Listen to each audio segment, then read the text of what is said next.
We have no reason to believe that there are any significant numbers of individuals remaining on this list who are not eligible to vote in Arizona. Nearly 100,000 Arizonans never provided their citizenship status when they registered to vote, despite a 20-year-old law that said they had to. How did this happen, and what is being done? The Arizona Diamondbacks are in the thick of a playoff race, but the real drama could be at home. And Democratic presidential candidate Kamala Harris is going after a reliable Republican bloc of voters in Arizona. Who are they, and will it work? Our panel weighs in now on Politics Unplugged. Good evening, I'm political editor Dennis Welch, and this is Politics Unplugged. A question over the citizenship records of nearly 100,000 Arizonans could mean they are barred from voting in local and state elections this November. So what is the issue and what is being done to fix this problem? Here to talk about that, Amy Chan, the General Counsel for the Arizona Secretary of State. I want to thank you very much for being here. And first of all, let's start off by just clearing the air here. We do tape on Fridays. We're still waiting a ruling, a judgment from the Supreme Court on how to move forward on this. But again, it's worth restating. The decision right now is whether or not these 100,000, it's about 98,000 voters, are going to be able to vote a full ballot with state and local elections, or if they're just going to be allowed to vote a federal ballot only, meaning they can only be able to vote for the president, Senate, congressional races, correct? You've got that exactly right, yes. And so let's maybe start with explaining what was the problem, how was it discovered, and how did you guys react? Because this is a little bit convoluted. It goes all the way back to, it includes a group of people who got their driver's license before 1996. Back when a law was enacted then that required proof of citizenship to get the driver's license. So this group of people had their driver's license before then. If they got a duplicate after 2004 and didn't get a new license or re-register or anything like that, they may not have provided citizenship status, correct? Correct. So the requirement that started in 1996 was actually just proof of authorized presence. So even people who are not citizens could receive state benefit of a driver's license or identification card. And so all of the folks in the affected group, as you mentioned, have received duplicates since then. But obviously they were here and have been Arizonans for, since the early 90s at least. And so that's the group that we're talking about. And this is a group of people who've been voting probably for a long time. There's no reason to believe that, as we saw the Secretary of State at the top of the show, believe that any non-citizens, people who weren't qualified to vote, were on this list, even though apparently one person was found or two people have been found on this list that only had a green card, correct? I can't speak to that, but what the Secretary said is accurate. For example, everybody in this group who's registered to vote, and it is a group of approximately 98,000, and so they've all registered at different times.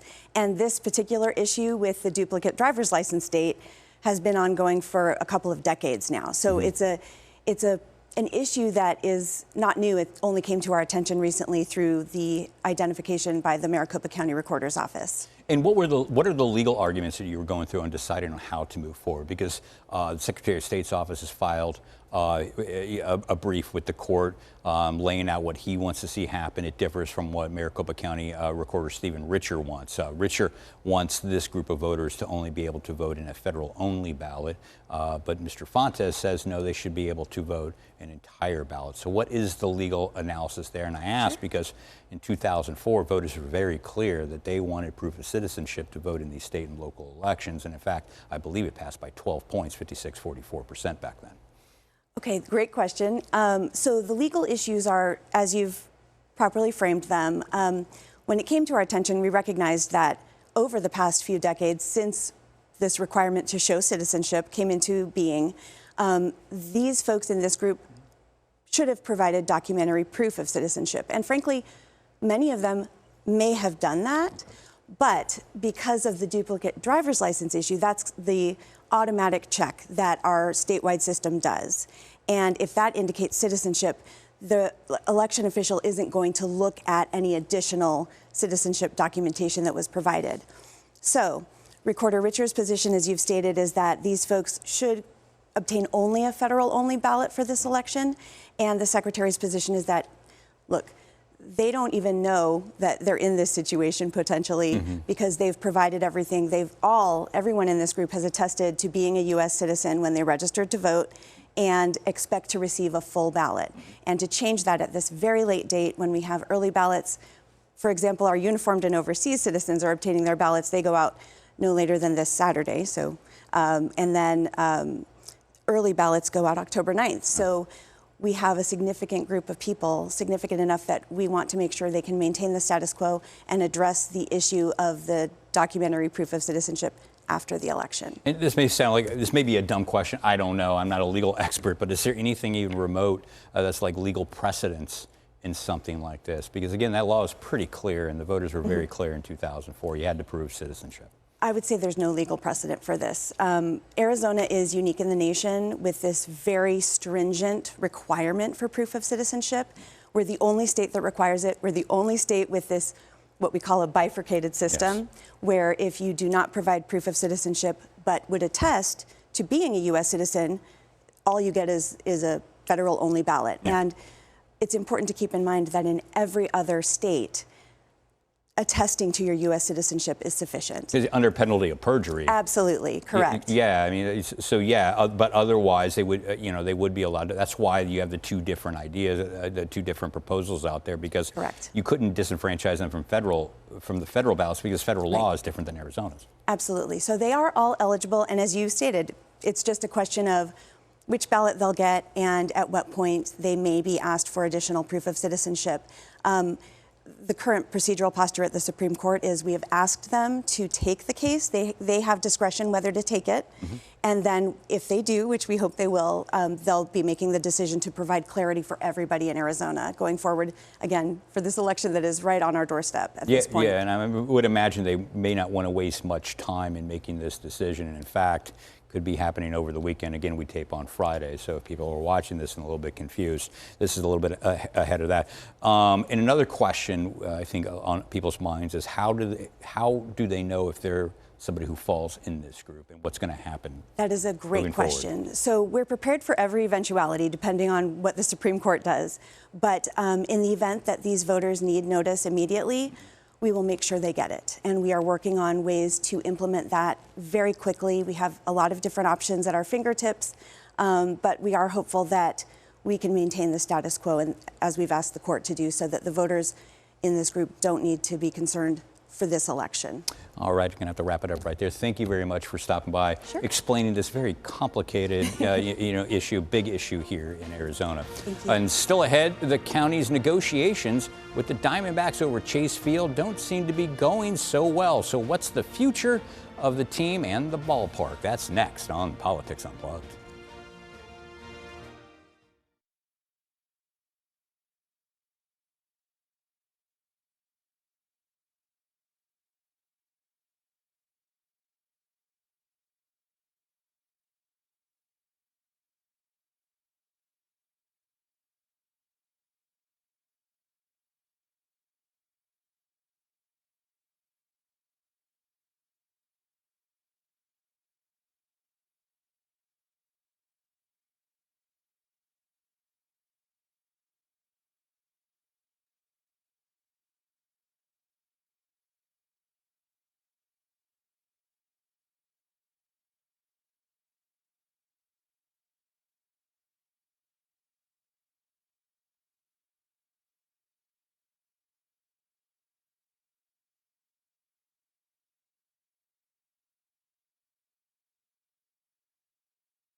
In terms of what they made in concerts and all that stuff. Aren't they supposed to take that money and then use that to reinvest in it? Reinvest in it.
What's that? Oh, 1, 2, 3, 4, 5.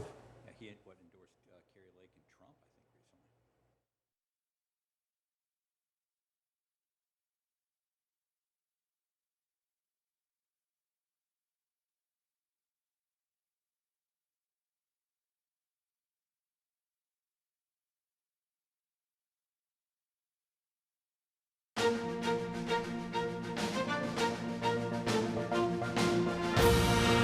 Welcome back to Politics Unplugged. The Diamondbacks lease at Chase Field ends in 3 years.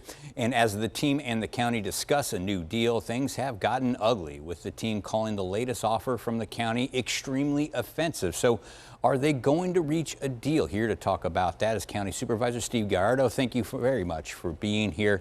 My first question on this, were you surprised? Because, leaders from the organization actually went on the radio recently and it called out the county and, the negotiations and whatnot.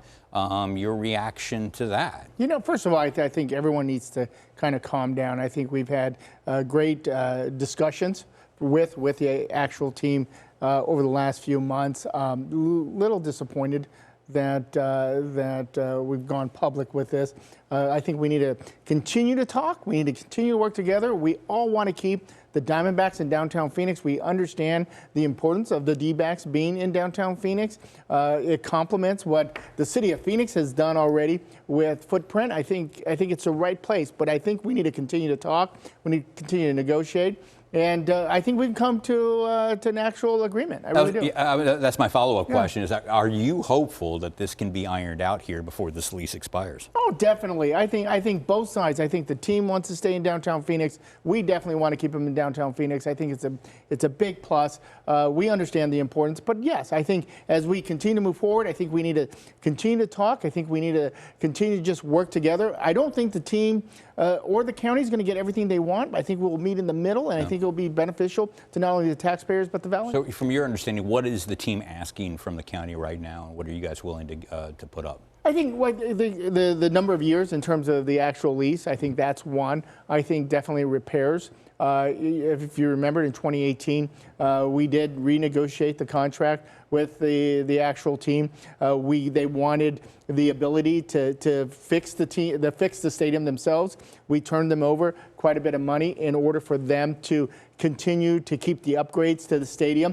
No doubt, no question. It's a 30-year stadium. This thing is 30 years old. Repairs need to be made. I think that's going to be really the hot button issue that both the county and the team are going to have to deal with. And what's the board's appetite right now for investing public money into maintaining a stadium?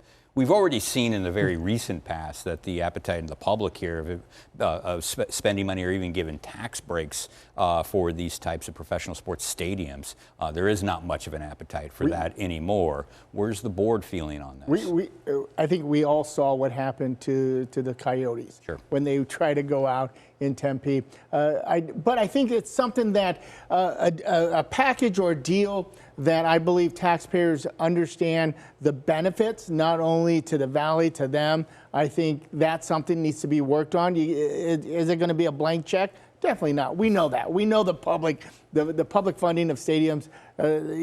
Take a poll. They'll tell you the public will tell you where they stand. But I think there is some ways for us to actually meet together that is going to not only be a benefit to this. It's a public asset. This stadium is a public asset. So I think there is a way where we can kind of hopefully meet together, understanding their value to increasing the problems with the stadium. We got to fix the roof. We got to fix the air conditioning. Let's look at the plumbing. Let's do an assessment to see what is needed. It's a public asset. Public paid $250 million several years ago to create it. We want to be able to protect it, increase it, and let's look around the stadium. Let's look long term. If we're going to do 50-year agreement, let's look long term, the development around it. Let's complement what the city has already done with footprint. There's an opportunity to have a big win, not only for the team, but the valley, taxpayers, but it takes us coming together and talking. Now, in the agreement, wasn't there a provision in the agreement that the county was going to allow the Diamondbacks to do extracurricular activity, like hold concerts and things like that with this asset, and take the money and be able to bank that for repairs? How much money have they spent on repairs for that? How much money do they have in this account? Are you aware of that? Yeah, and part of that agreement back in 2018 was that the team would actually pay the county $4 million every year to lease the stadium.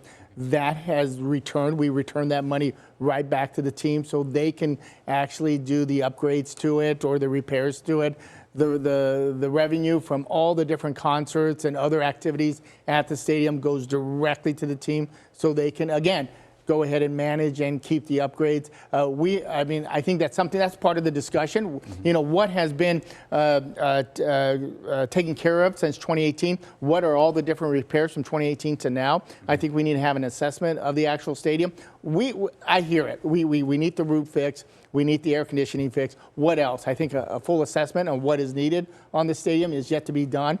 And also, you know, what has been done from 2018 to now. I think that's a fair question. I think the taxpayers deserve an answer. Okay. And we are in an election year. No matter what happens, we know that there's going to be a different board of supervisors come January. From what you know, and from what you've seen from the candidates out there, could this affect, for good, bad, or otherwise, the relationship with the Diamondbacks moving forward? Because these folks may have a different attitude. Yeah, you definitely have a new board coming in. You have a couple of candidates that are still in the election, but they come from municipalities. They understand how this works. They understand the importance. So I think they're going to bring, if this is not resolved until after the election, then they're going to bring a different perspective to it as well. But at the end of the day, I think we need to continue to have these discussions with the team. Can't stop. We got to continue to talk. And I think the first step in resolving any issue is talking. Let's see what we can do to agree. Let's perhaps bring in the city. Let's bring in the city as well to have them. They're a stakeholder. Let's bring them in and let's see where we can go. Yeah, because the general public doesn't see a boundary there. Like this is where the county begins and the city ends. They just look at this as part of the downtown. A lot of people look at that asset as the anchor of the downtown. Yeah, and the city, once again, City of Phoenix has done a remarkable job around the footprint arena, working with the Suns. Let's see what we can do to complement it. Like I said, there's areas around the stadium that can be developed. There's so much potential there around the stadium, but it's first, let's talk, let's negotiate a long-term lease with the team. We want to keep them in Phoenix. Everyone wants to be. I'm a Diamondback fan here. We all are. Let's keep them in downtown Phoenix, and let's see what we can do. That's a big plus for the taxpayers. To end it right there, and you just recap real quick. You just want everybody to calm down, keep talking, and you're hopeful a deal can get done here in the near future. All right, up next, I'm bringing in our political panel to talk about all of this week's major headlines, including Vice President Harris looking for support from a very specific group here in Arizona. That's next on Politics Unplugged.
survive this long on this.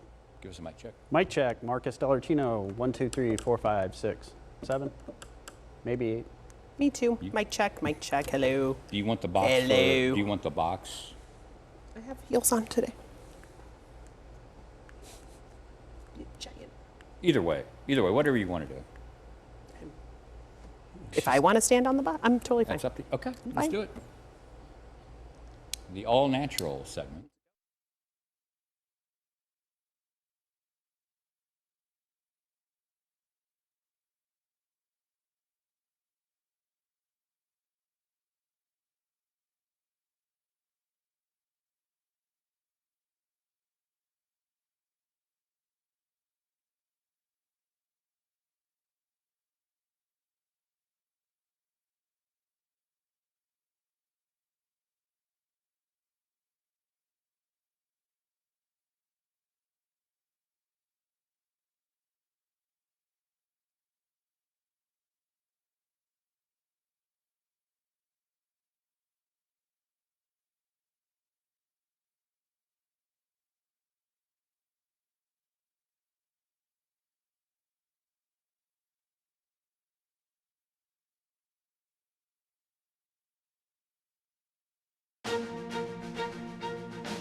Welcome back to Politics Unplugged. Kamala Harris is hoping to make gains in Arizona by reaching out to a specific demographic, members of the Church of Jesus Christ of Latter-day Saints. It's a group that typically votes Republican, and here to talk about that and the rest of this week's headlines, Republican consultant Marcus Dellartino and Democrat Stacey Pearson. I want to start with you because you have very specific. You've engaged this strategy in the past. You helped run a campaign for former Sheriff Paul Pinzone back in 2016 against Joe Arpaio, and you identified this specific group as some place that you could make gains and take down the then Republican sheriff. Indeed. So when you see this, what goes through your mind? Oh, this is brilliant. It is a strategy that works in Arizona. And yes, they are registered Republicans, the Mormon community, but in large part, they've split their ticket. This was the Ducey Cinema voter. This was the McCain Penzone voter. I mean, these voters are very much country over party and God-centered within. And they're very active, they're very educated, they pay attention to the issues, they've got large communities that they bounce ideas off of, like, hey, I'm not particularly turned off right now by Kamala Harris, and that is an area that defines what happens in Maricopa County. And there's about 500,000, 500,000 Mormons in Arizona. How significant could a move like this be for the Kamala Harris team or the race in general? Well, I think on its face, most people would say, that's a hard rock to get uphill. But what you really need to dig down and understand is how tight this race is going to be. And every single vote counts. And so the Harris strategy is to peel off and knock down those margins where Trump would naturally win, but have him win by less. And the LDS community is certainly part of that strategy. There's no doubt about that. I think that there's some strategy going on within the evangelical base to peel off some of those folks. And as the argument goes that the Harris campaign is presenting is that the Constitution, for those members of the LDS Church, the Constitution is in fact a divine document. Sacred. And so, for them, they're using that as sort of a wedge issue, if you will, to peel votes away for Trump or to certainly say just don't vote in that presidential race. But if you're Trump, what do you do to keep this block of voters intact or to get a larger share than the last time? Well, certainly I think you've got to court the LDS base. There's no doubt about that. But, also, I think people forget there's a large LDS population in rural Arizona where Trump is really overperforming. I mean, he's doing super well in rural. And so if I were that campaign, and certainly maybe the Lake campaign and a few other Republicans, I would look to maximize my turnout in those rural areas. And I was going to say, too, I mean, it seems like the Harris campaign might have some really good surrogates that are Republicans and members of the church. You've already got the mayor of Mesa, Giles, who's on the Republican for Harris team, but there's also Jeff Flake out there. He could be someone like as an avatar for this kind of movement and whatnot, correct? And Correct. How effective could they be? Oh, they're extraordinarily effective. And you look at even a Matt Salmon, former Congressman Matt Salmon is not a Trump fan. And the only thing that Trump can do to shore up that support from that base is stop talking. Every time you're talking about eating a dog or a cat or you're vilifying immigrants, an entire swath of the LDS population that's served in missions in foreign countries or other places are increasingly turned off. Yeah, and I believe it was summer last year, I think leaders of the church sent out a memo saying that they don't think people should be voting straight party line tickets.